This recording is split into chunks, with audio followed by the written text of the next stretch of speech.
Good afternoon, everyone, and thank you so much for joining us for this webinar on divesting from climate science deniers. My name is Nicole Harmon. I'm a program manager with the Intentional Endowments Network, and I'm very pleased to have with me three key stakeholders in this process to share the Barnard College story. During this webinar, we'll be hearing from Rob Goldberg, the Chief Operating Officer at Barnard College, Chris Ito, the CEO of FFI, and Kathy Mulvey, the Climate Accountability Campaign Manager at the Union of Concerned Scientists. And after our panelist presentations, we'll spend the remainder of the hour in dialogue responding to your questions. So please enter them throughout the presentation in the chat function of the control panel at any time, and we'll try to get to as many of them as possible. This webinar is being recorded. It will be distributed to all registrants by email and will also be available on our website shortly after it's completed. So you can refer back to this conversation and share it with others, and we will also make the slides available upon request. So just briefly before we dive in, for those of you that aren't familiar with the Intentional Endowments Network, we're a nonprofit collaborative peer learning network with the goal of supporting endowments in enhancing performance by aligning investments with institutional mission, values, and sustainability goals. And we do this in a variety of ways, including hosting in-person forums and events, facilitating peer networking, curating useful resources on sustainable investing opportunities, and providing educational venues such as webinars like this one.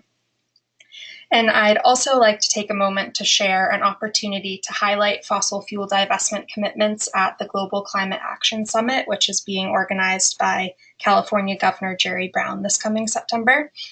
At the summit, the Divest Invest Network will celebrate recent commitments to Divest Invest, and they're looking to highlight new divestment commitments and announcements by colleges and universities.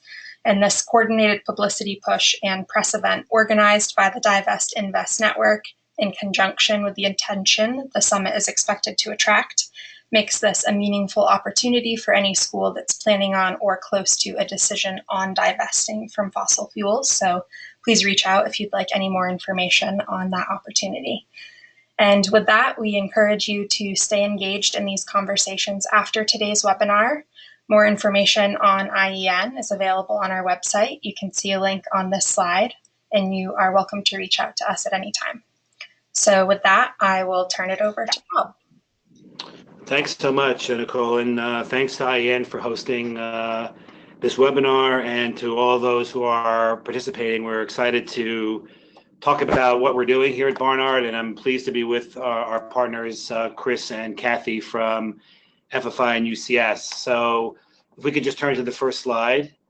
What I thought I would do in the next few minutes is just sort of lay out how we evolved to our divest approach that's focused on companies that question climate science. This is not a new thing for us. We've been at this divestment journey, if you will, for a number of years now. It just takes a long time to sort of get right. It really started for us about 2015 timeframe with a lot of student activism around fossil fuel divestment. It led to some discussions with our board of trustees, the formulation of a presidential task force, which was a combination of students, faculty, trustees, and staff to really study the issue. The task force reported out a year later. Our trustees voted in March of 2017 to divest from climate deniers, and I'll talk about that in a moment.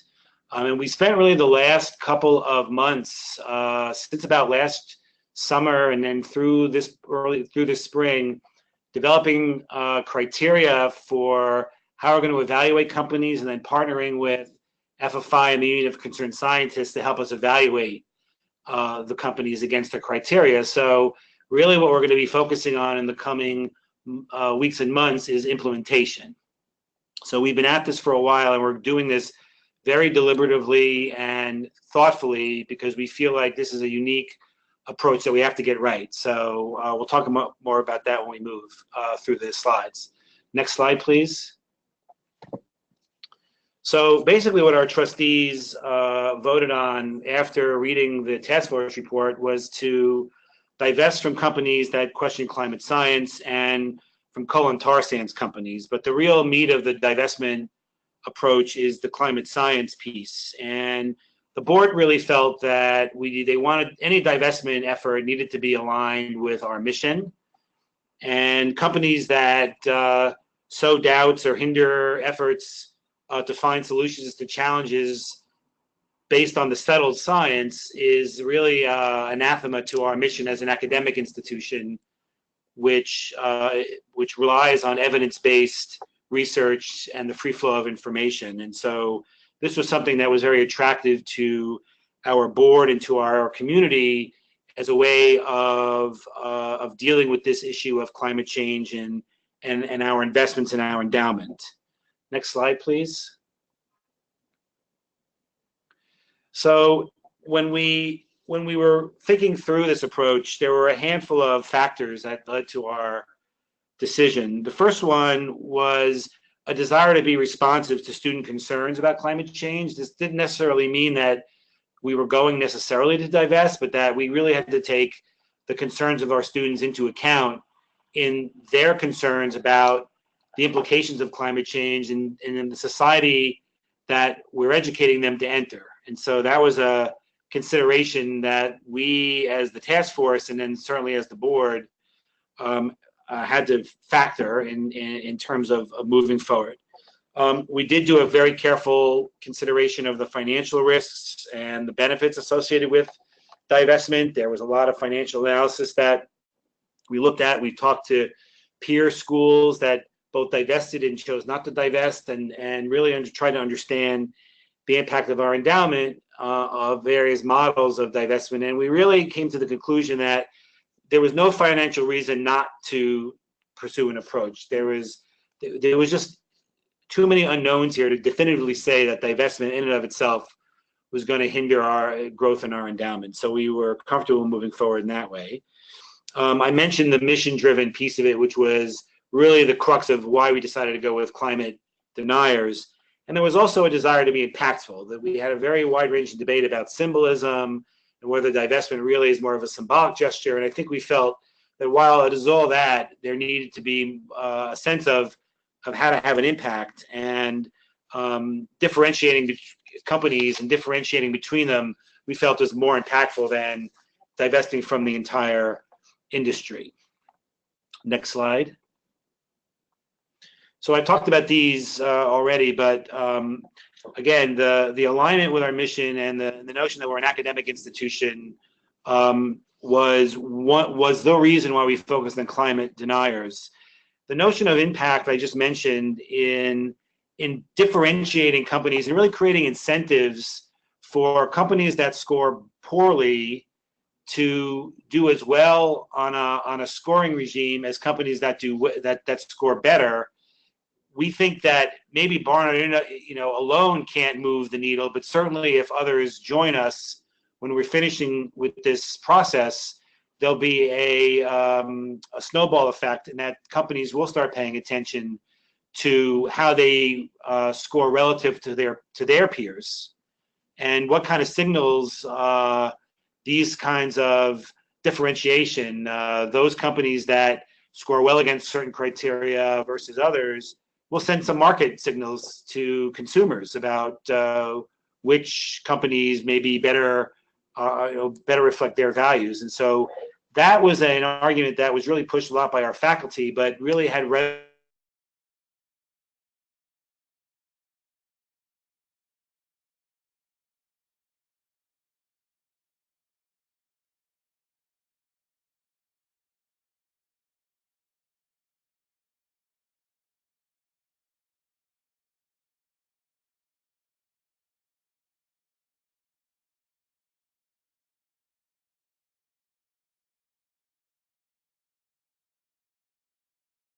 deny our focus really met the various priorities that we set.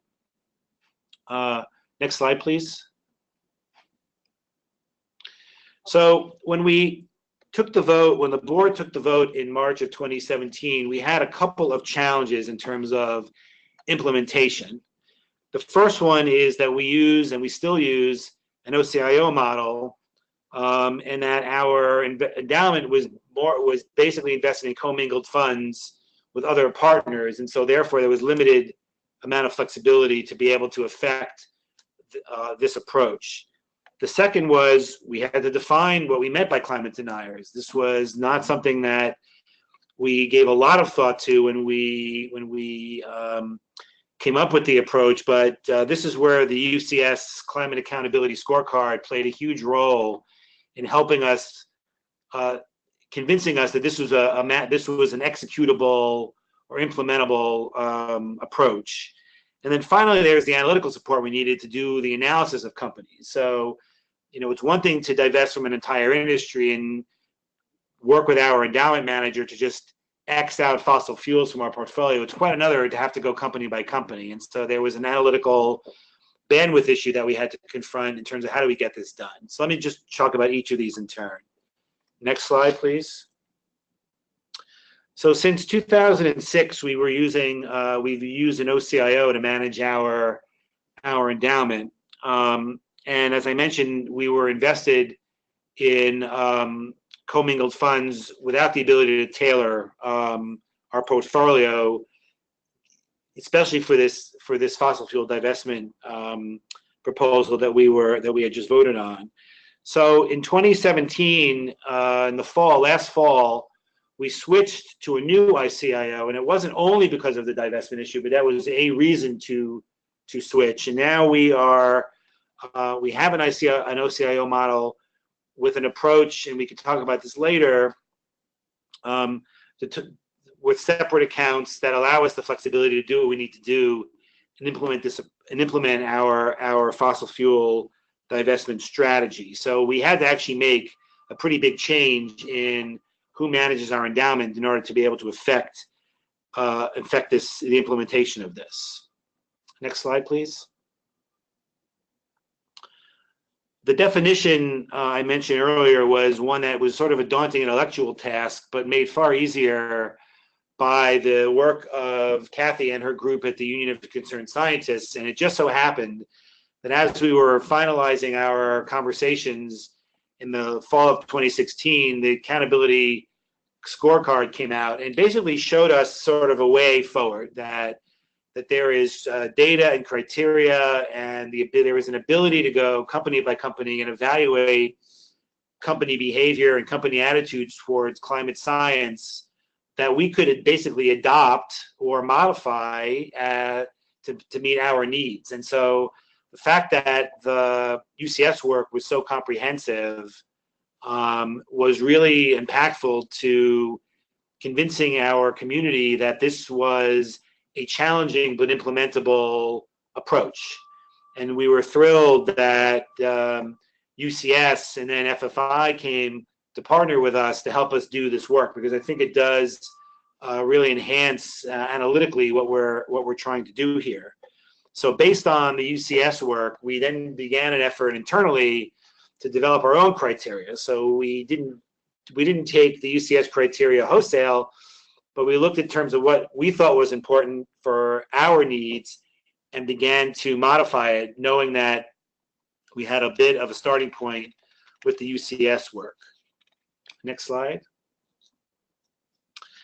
And then on the analytical bandwidth, this is where FFI came in. We've been working with Chris and his team sort of through the post-board vote period in terms of helping us think through how we would do this, what kind of companies would we look at, kind of how does the investor world look at this.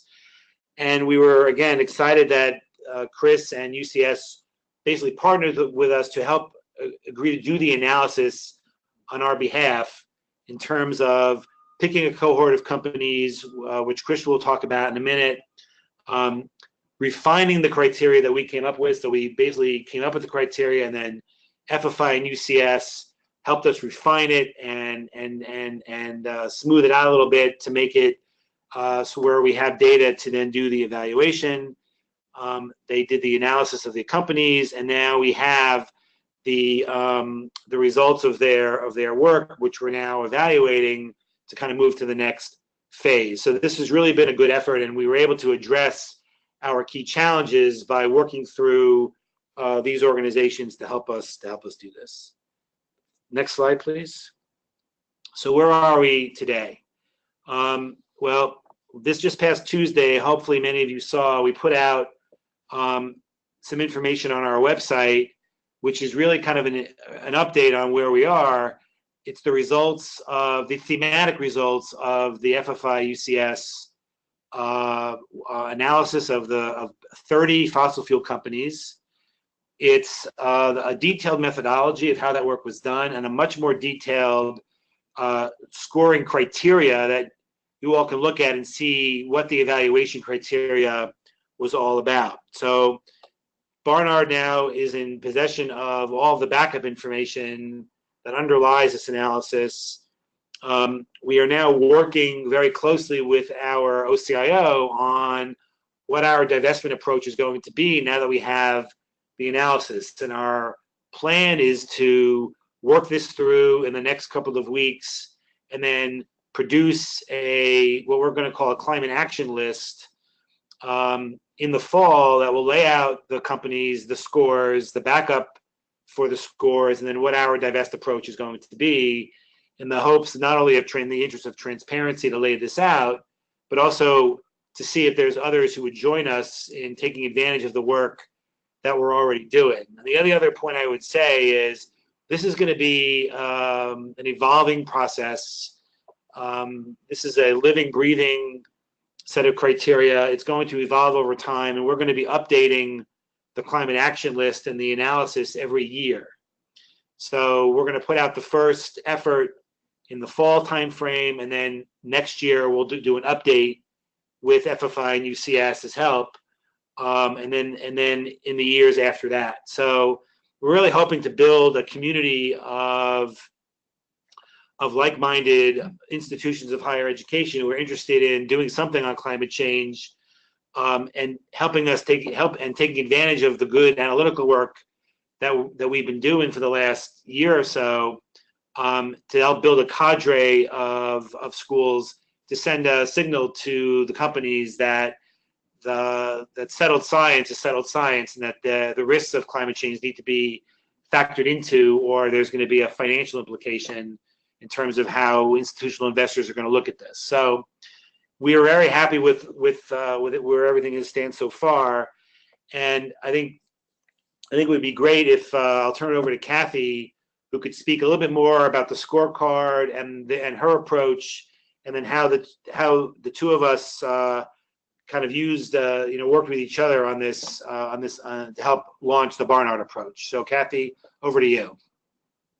Great, thanks a lot, Rob. And before Chris gives some highlights of the study findings, I really appreciate the chance to talk about the Union of Concerned Scientists scorecard that helped serve as a motivation for Barnard's work. And so I'll talk about why and how it was developed and how investors and others are using it.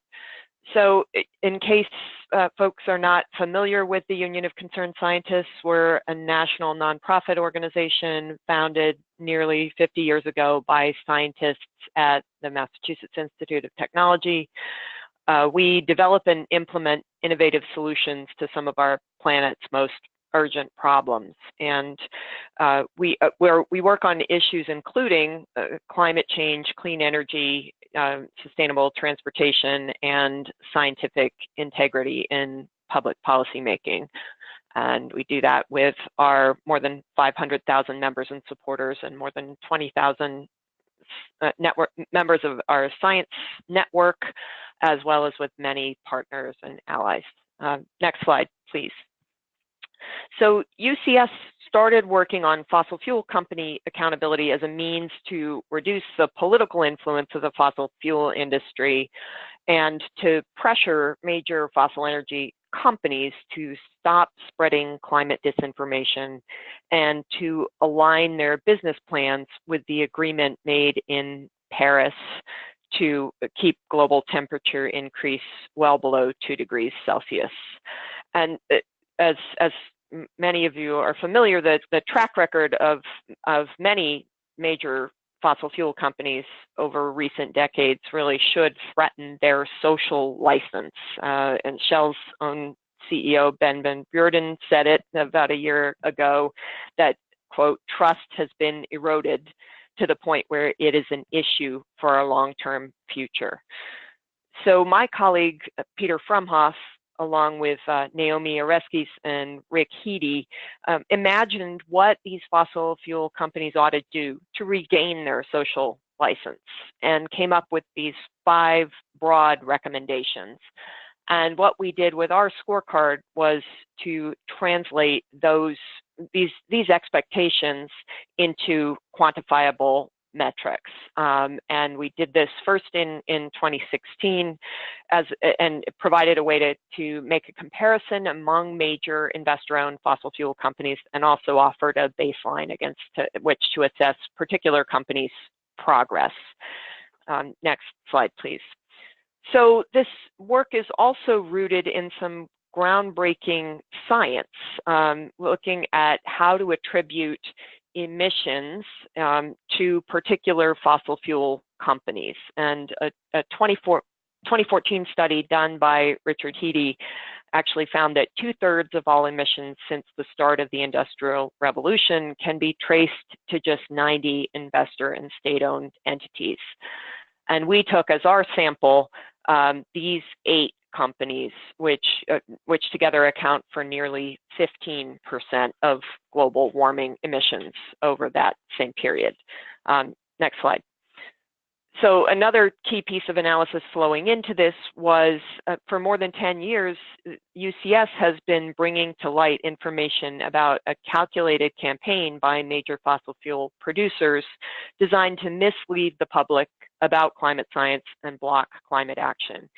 So in 2007, we published a report called Smoke, Mirrors, and Hot Air that found that from 1998 to 2005, ExxonMobil funneled nearly $16 million to a network of some 40 front groups to disseminate climate science disinformation.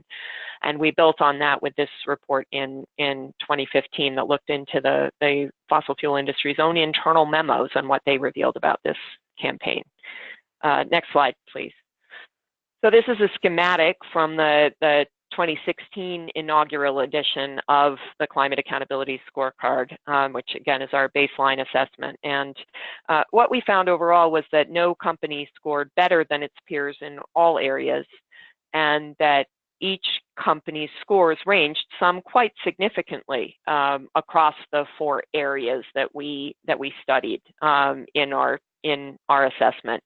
And so, really what we're aiming to do with this analysis, coupled with engagement and advocacy by scientists and others, is to accelerate the transition to low carbon energy by equipping the media, investors, policymakers, consumers, and others with tools to assess fossil fuel companies' performance and really urge specific immediate action. And we came out of this analysis with recommendations to all 8 companies, as well as specific recommendations for each of the companies. The next slide, please. So we examined, in the area of renouncing disinformation on climate science and policy, we examined direct climate science statements by the companies themselves, plus indirect communications about climate science that they are in effect affiliated with through their connections with trade associations and other industry groups. And we found for the company's own statements that there was a wide range of scores, but all 8 of the companies that we looked at maintained ties with groups that spread disinformation on climate science. And that's why you see that none of them are up there at the good level. Chris will provide some updates when we get to his presentation.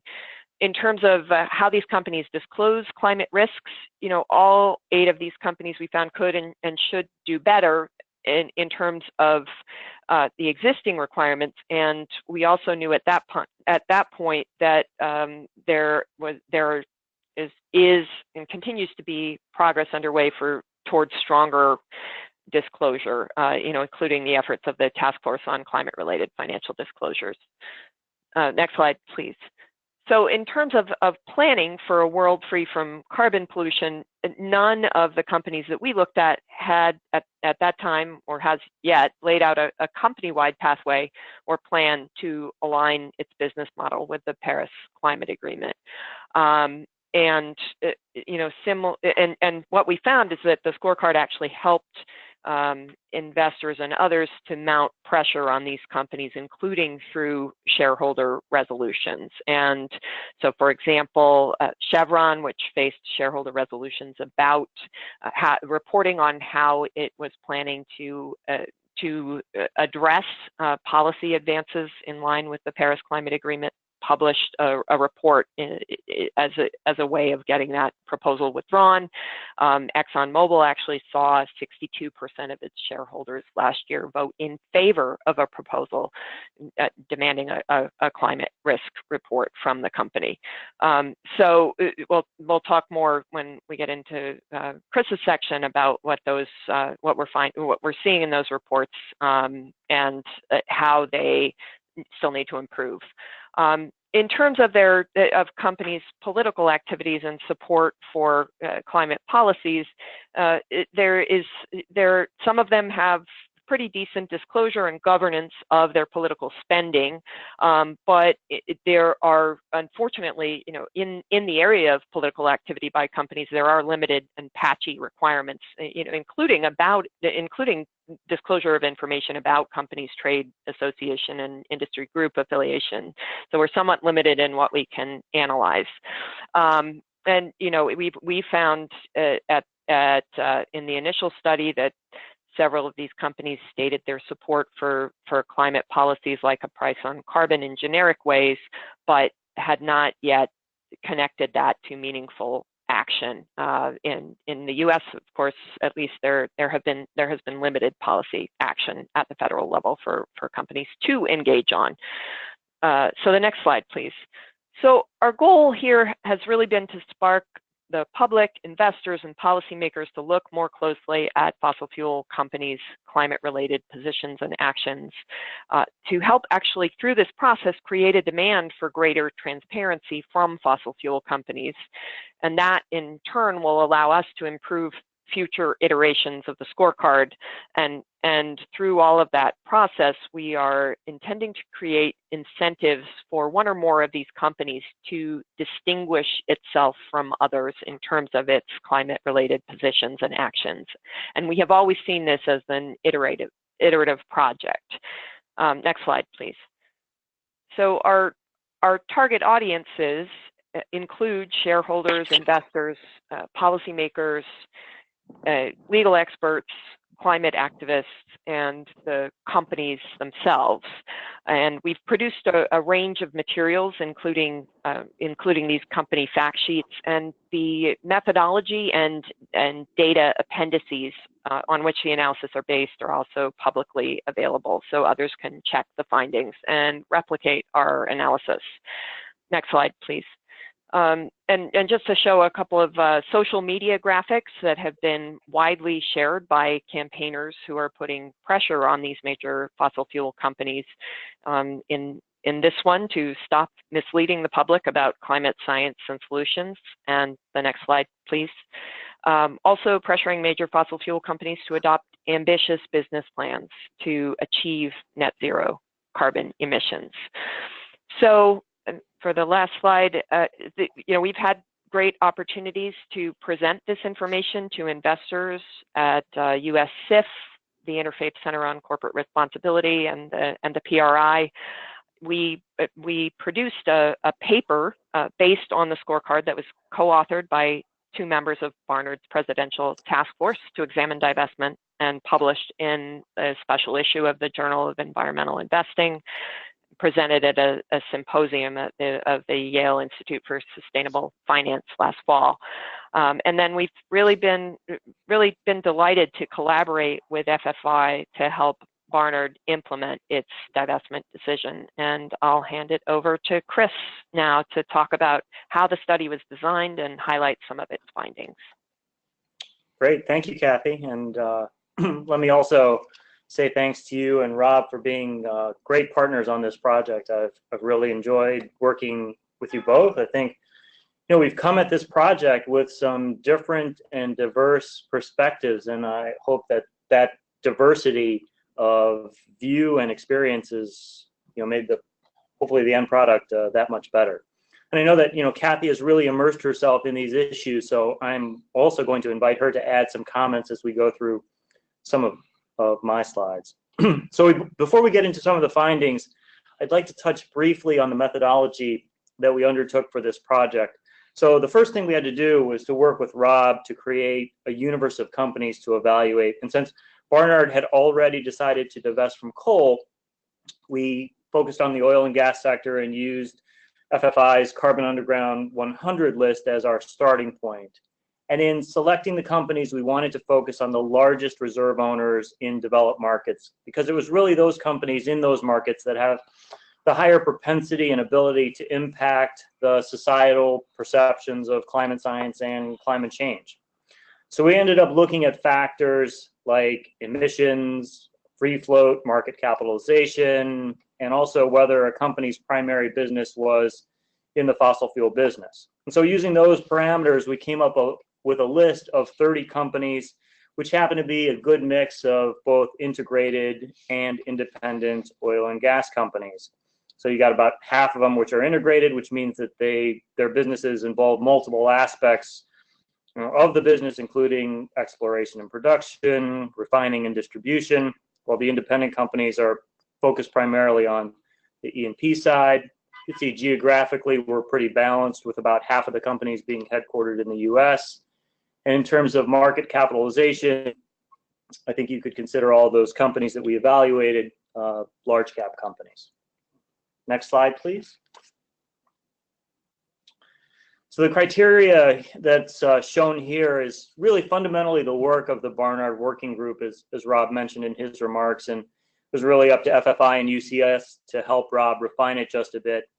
And once we settled on the criteria, we developed some sub-criteria metrics that allowed us to score the companies as objectively as possible.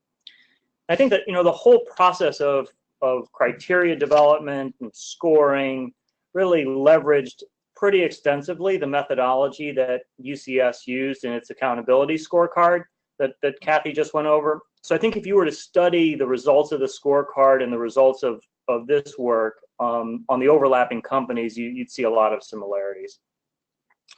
Just quickly on the data that we used to score the companies was information that was publicly available through the end of 2017. So we looked at items like annual reports, regulatory filings, corporate sustainability reports, websites, and other public statements by executives. We also leveraged some data from third parties like CDP, Influence Map, ISS Ethics, and Evaluate Energy. One thing I wanted to mention, because of the timing of this project, and in Rob's slide, he had it down there, that we started really in the winter of 2017. So we did not have access to the 2017 year-end annual reports and regulatory filings, because those documents became available in 2018. So a lot of the regulatory data, admittedly, was from year-end 2016. And that was really just the nature of the timing of the project. And so when Barnard updates this work, the next time we'll make sure that the 2018 year-end filings will ultimately be evaluated, because there was some activity that quite frankly took place at the beginning of 2018, and some of it was supportive of companies' views towards climate science, but that work is or statements are not necessarily reflected in this evaluation, but they'll be captured in the next update. Next slide, please. So I'll go into some detail on what we found about the specific criteria, but before we do that, maybe I should go over some high-level takeaways from our work. And we try not to go into this work with any particular bias, but at the same time, I'm not sure that any of these bullet points that are listed on the slide are going to be overly surprising. The first being that the European-based companies, on average, received the best scores, in both overall and across most of the 6 criteria that we looked at, while the US companies tended to score worse. And perhaps that's really a reflection of how the 2 regions of the world are viewing climate change, with, quite frankly, Europe being generally more progressive. And I think that was clear perhaps prior even to the US election in 2016. Second, out of the US companies, the independent oil and gas companies, those that were focused more strictly on exploration and production, they generally scored worse. Third, the large companies tended to score better than their smaller counterparts. And then finally, the super majors, the Exxons and Shells of the world, they typically scored better than the average company in the universe, but there was a fair amount of dispersion, even within that cohort of companies. And, I think Kathy's slides on the scorecard results also showed that that dispersion. So I think that the work that we did here and the work of the scorecard was pretty consistent with that particular cohort. Next slide, please. So I think with that backdrop, let's dig in maybe a little bit on the individual criteria. And this first one was really interesting from my perspective, which was, do the companies view climate change as a significant issue, and do they support positions that are contrary to climate science? So for this criteria, we looked at company statements in public filings, websites, and sustainability reports. And one overall observation is that I think there's really been a shift in the overall positioning that companies are no longer making statements that suggest that, for example, climate change is a hoax or that it's not occurring. And the statements of misinformation are becoming a lot more subtle. So, with that said, there's a pretty wide range of positioning of the companies that we reviewed, and many of them acknowledged the existence of climate change and the need to reduce emissions. And at the other end of the spectrum, we have other companies that are spreading doubt by either downplaying the need to reduce emissions, they could be equivocating on the need to provide energy, and also suggesting that the scientific community is perhaps not in full agreement or that more work needs to be done to study the science. So just give you a couple of quick examples, and there is also on the Barnard website a case study which compares some of the results of 3 of the companies that we studied on this criteria. So if you wanted to get more detail in terms of how we looked and scored these companies, you can go on the website. But one company that we scored fairly high made a specific affirmation of the need for swift and deep reductions in emissions, with a specific mention of the Paris Agreement's temperature targets as one of the reasons. And one company that we scored poorly had a statement in its 10K that said, quote, only some scientists have concluded that there is a link between emissions and climate change. So you could see that there's a pretty wide divergence in those 2 statements.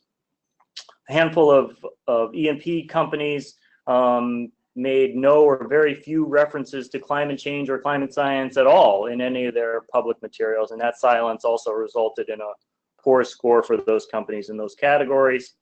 The European companies were the ones that tended to make the most affirming statements in support of the scientific consensus around climate change, and most of them recognized that it was a significant issue and that global emissions needed to be reduced and reduced quickly. And then let me get back to sort of what I mentioned earlier about the subtlety of the words that were being used by the companies to describe their positions on climate science. Now, a lot of qualifying statements were made by companies. For example, they might say, increasingly severe weather might be caused by climate change, or some companies even referred to the possible impact of fossil fuels on climate change. And Kathy and I went back and forth quite a bit on some of these subtle statements, and maybe I'll ask her. I think this is a good time to ask her if she wants to sort of chime in and add some thoughts, because she and UCS have been doing a lot of work studying this issue. Yeah, thanks, Chris. So one of the things, we've actually been in the process right now following up on the Barnard study of updating our own scorecard, and we are finding, I mean, we're in a time where there's some permissiveness about climate science denial that didn't exist previously. And so one might think that maybe the companies don't have to do the dirty work of climate science denial because they have others doing it for them. And indeed, we've observed some backsliding, and some of that is introduction of words like possible. Some of it is standing still as climate science advances, and our ability to attribute climate impacts to both to global warming and to particular companies advances. And the other thing to think about here is that these companies are communicating in multiple fora, and it's really important that they're consistent across all platforms. So one thing that both that UCS did and that FFI has done in this process is to offer the companies a chance to comment on our findings. And one of the statements that surfaced from BP in the FFI process was using just those kinds of words like possible effects. And we have just recently engaged with, at UCS, engaged with BP over the findings for our 2018 scorecard. And when that particular statement was brought to the company's attention, it quietly removed it from its website. So, I think that's really a clear indication of the impact of this kind of analysis and watchdogging. And if the companies think they can get away with misrepresenting the science or waffling on it, they will. But those that care about their reputations, when someone notices it, have to put a stop to it. Yep. Okay, thanks. Next slide, please. So in the interest of time, to make sure we leave time for questions, I'm going to try to go through these fairly quickly. The next criteria was an assessment of the measures that companies took to reduce their own carbon footprint. And this was an indicator of how seriously the company was taking the risks posed by climate change. So we evaluated activities such as whether the companies were setting emissions targets, putting an internal price on carbon, and their investments into low carbon technologies. So the companies that scored well were typically the ones that stated a commitment to reduce emissions, and also a handful of those also set specific targets for certain segments of their business. Those companies were generally the ones that demonstrated a commitment to funding low carbon technologies, but none of those companies actually gave much disclosure on those activities. And the companies that scored poorly generally had no plan to reduce greenhouse gas emissions, and also put no internal price on carbon. Next slide, please. So the next criteria was how well companies incorporated climate science into their governance activities. We looked at the ways that companies reported on climate risk and how climate risk was managed at a board level. Again, the European companies scored better on average because they provided more extensive disclosure in their regulatory reporting regarding climate risk, and they were more likely to delegate climate-related governance activities to specialized committees of the board. Companies that scored well also tended to outline the risks of specific potential legislation in their reports, and also discuss the physical risks of climate change, including any potential financial impacts from those risks. Just one other quick observation here was that, as we were going through this, US companies really portrayed climate change primarily as a risk, while you got the sense that their European counterparts also saw climate change in certain instances as potentially a competitive opportunity for their different low carbon initiatives. Next slide, please. Third-party affiliations. So Kathy had talked about this a little bit in her comments. This criterion really looks to assess the relationships between the fossil fuel companies and the handful of trade associations that we deem to have been engaged in climate denying behavior. So Barnard selected 4 US-centric trade associations to review for those affiliations, and those 4 are also included in the UCS scorecard review. So we scored those companies based on their membership, leadership positions, and also gave those companies credit for publicly distancing themselves from an association's position on climate change, or perhaps leaving the organization entirely.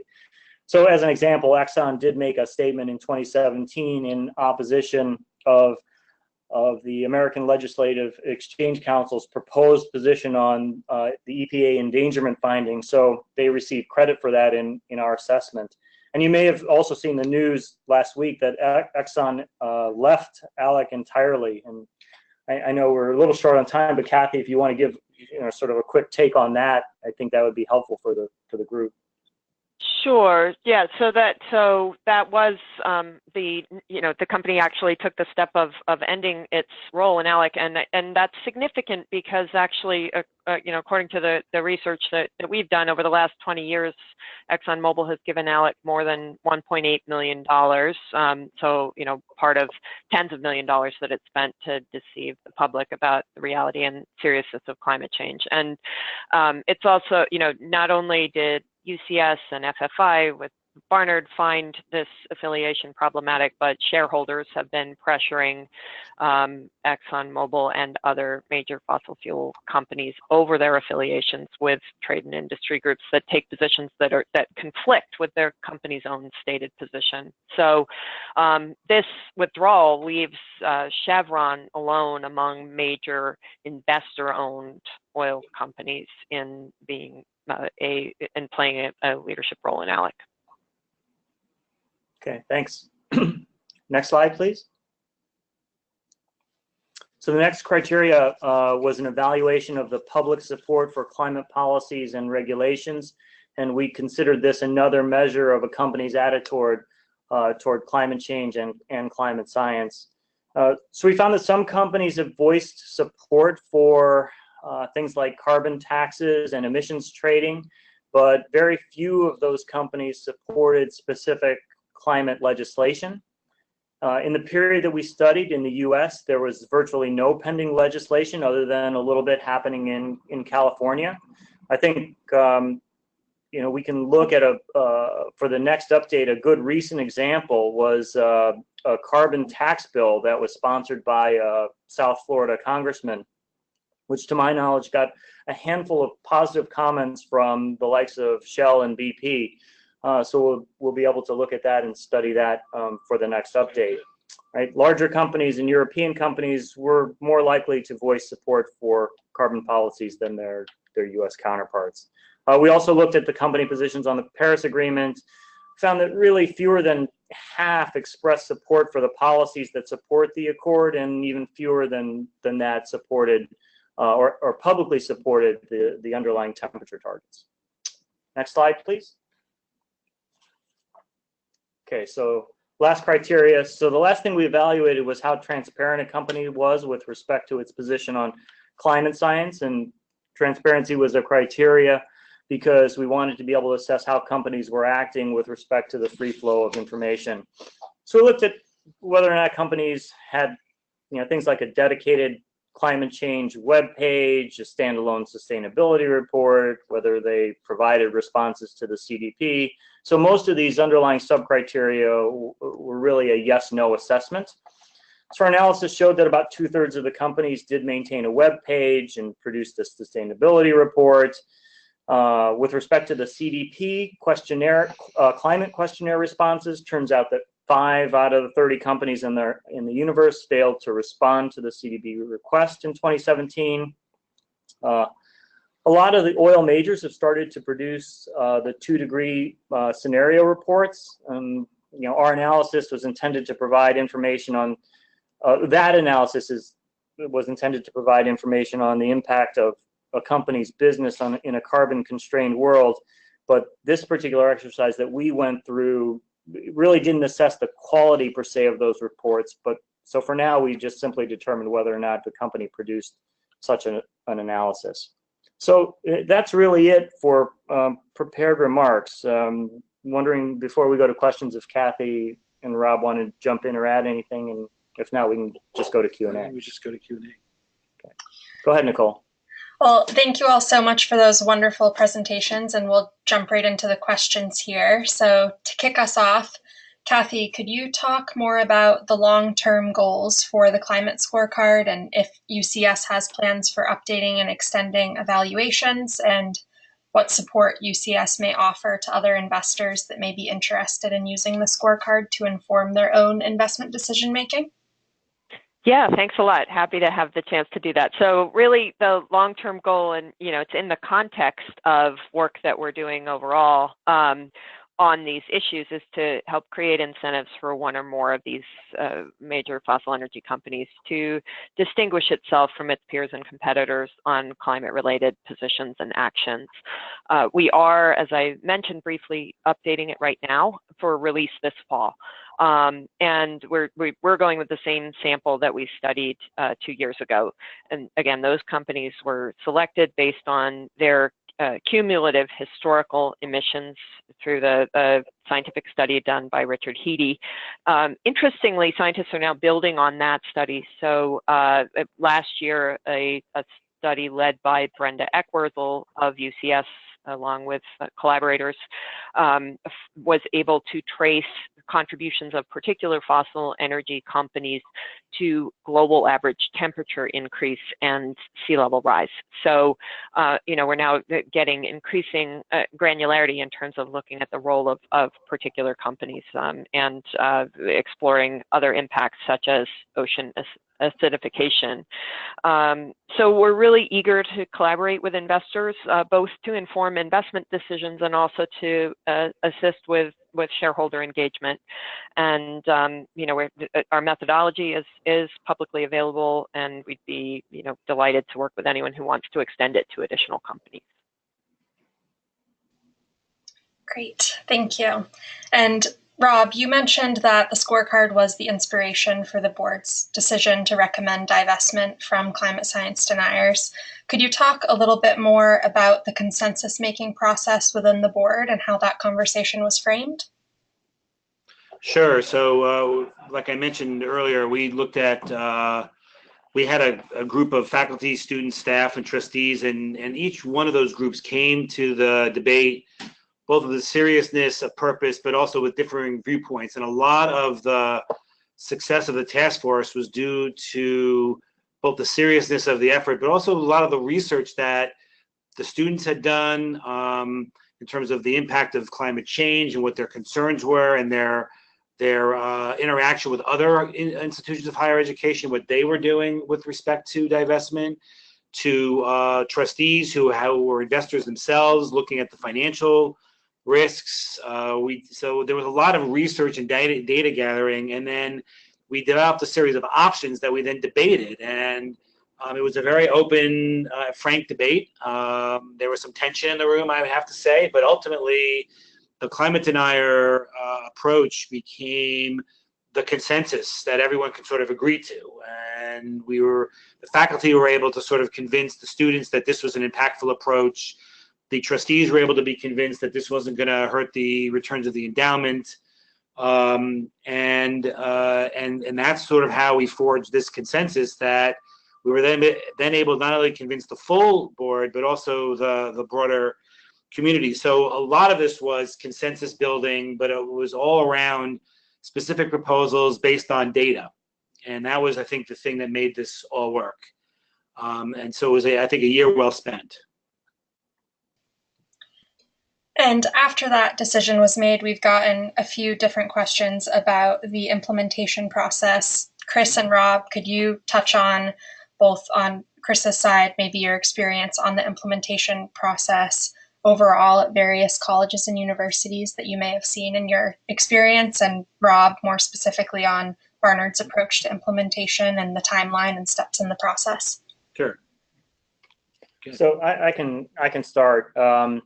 Rob had touched on a lot of the issues around implementation in his remarks and what I think he really went over is what I call manager structure. It's, obviously, once you've decided to divest, you've looked at the performance implications, but then once you think about implementation, how does the manager structure impact your implementation? And I find that a lot of institutional investors who are considering this don't consider that issue up front, because if you're a smaller college or university and you're implementing more through commingled funds, that becomes much more challenging, as Rob outlined. But even beyond that, if you have a manager structure where you're implementing through managers for each individual sub-asset class, as an example, separate manager for small caps, separate manager for emerging markets, I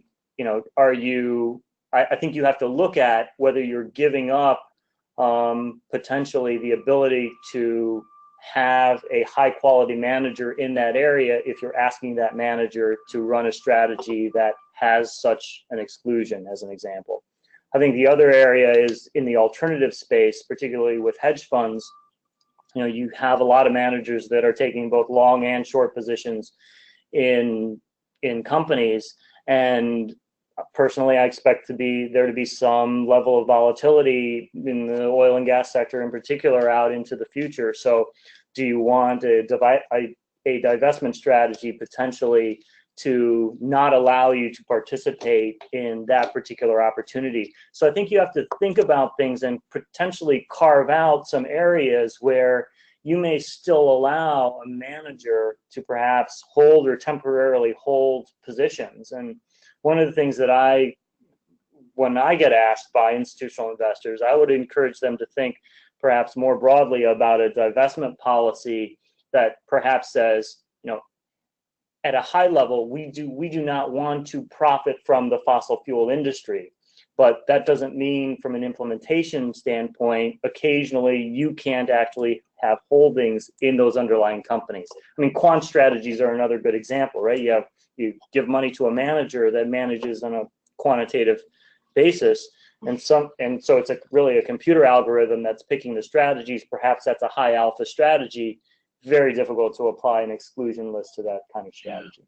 So we're working with our OCIO, and we chose the OCIO, and one of the criteria used to actually choose a new OCIO is their ability to help us with this approach. And we've been very cautious with our community by saying we're going to get as close to zero in these areas as we possibly can, but there may be some need to keep holdings. I think one of the benefits of the denier strategy is that we're not looking to exclude from an entire industry, but from very specific companies. And so in some cases, we may not be invested in those companies now, so it would be sort of an exclusion going forward. In other cases, it would be a pure divestment. But we've got a structure in place with our OCIO that allows for this kind of flexibility through separately managed accounts, and structures with managers that will allow us to screen for these companies, right? So we're looking at a subset of the industry. We're only looking at a 30 company cohort and a portion of those. And over time, this may grow, but right now we're starting relatively modest. And the time frame is to work with our OCIO on ways of doing this that are smart and consistent with our approach, and then have them go out and talk to these managers and see what they can do, but ultimately release our strategy so the public knows what we're doing. So that's a sort of time frame, as I mentioned, is to bring this to fruition sometime in the fall. We're going to have to obviously talk to our investment committee and our board of trustees. So we've got some issues internally we've got to work through in terms of finalizing things, but I think we have the structure in place, and you have to find someone, in our case, an OCIO, who's willing to structurally make this work and then be able to go out to the market and implement it. Great. And I'm going to try and fit one last question in here, if you could each briefly answer. As you continue to work together throughout this process, could you each share your main lessons learned, including major holdups and breakthroughs that could be applied to other colleges considering how to frame the divestment conversation? So I guess I'll start. The lesson I learned is how nuanced this particular approach really is. I think we knew it would be challenging. I think Chris's and Kathy's explanation of just the first criteria makes this a very, you have to be, the details matter here and the words matter. And there's a lot of data you have to go through. And I think what was surprising to me was how nuanced this really is. And so the work was a lot more involved than I had expected it to be. So I don't know if there was a holdup per se, but we certainly will get better at this, I think, collectively as we go, now that we know. But there was a lot of startup that Chris and Kathy could speak to, a lot of startup discussions around the volume of data and then how you sift through it and how you apply scores. And there were various conversations we had about, making sure we were consistently scoring various aspects of the criteria. And so a lot of this, as objective as we tried to make this, a lot of it was subjective. And so that to me was both a lesson learned and a surprise. I think we're very comfortable with where we came out, and I think we have a basis upon which to move forward, but I think we're going to get better as we move forward in future years. Yeah. So for me, that was also, a surprise, I guess, when, after going through this. I think something else from FFI's perspective is that, yes, while this exercise was an evaluation of climate science and company positions on climate science, you could really also extend the analysis to whether or not businesses, management, and boards of these companies that we evaluated, based on some of the statements and their disclosures, how prepared are they for an energy transition, and especially a transition that could potentially occur faster than they think.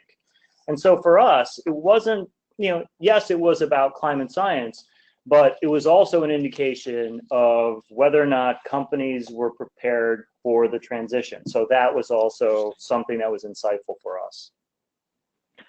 Yeah, and so I guess I would say that although sort of at a top line level, we know that there really isn't anyone in the fossil fuel industry doing enough to address climate change and their responsibility due to the sale and promotion of their products.